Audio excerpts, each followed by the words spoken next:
long as I can remember, I wanted to be a scientist. I had an aquarium. I was playing with fish, experimenting with conditions. I'm from Bulgaria, but I've been in America for 20 years. I was always interested in advances in medicine, and I think that I kind of generally had the ambition of actually making a difference.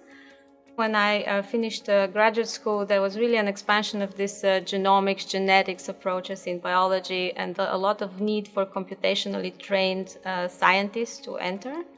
I'm in the immunology group where we study diseases like type 1 diabetes, lupus, atopic dermatitis, asthma. So I work on this new technique which is called single-cell transcriptomics or single-cell analysis. It's a very high-resolution understanding of what cell types participate in the immune response, how the immune response against one's own body is mounted, and how we can bring it back to the healthy state.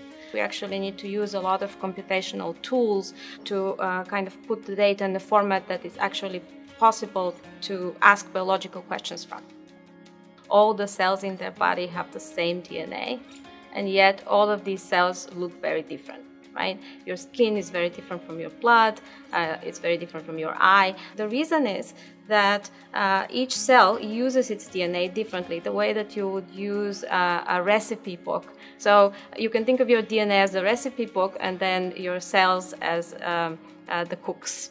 Single-cell technology is measuring how the cells use the recipe book.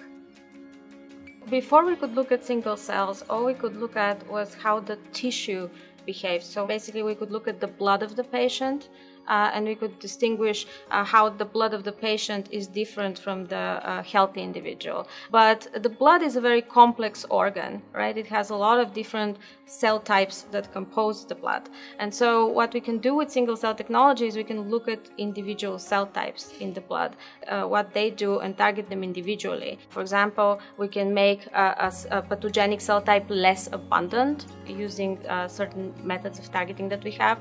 So essentially, you can think of your tissue as composed of different cells the way that, let's say, a party is composed of different people in the room. And most of the people in the room are good, and then there are some malicious guests there that really need to be thrown out of the room. And rather than stopping the party altogether, you can actually identify who these guests are and escort them out. So that's kind of what this single-cell approach gives you.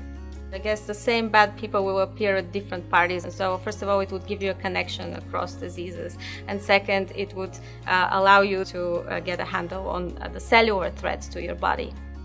So we use a computational approach, an artificial intelligence approach, to identify the way that the DNA is being used in those cells. So you have 25,000 genes that are measured in 1 million cells. What are you going to do with this information? You cannot even open the Excel file, right?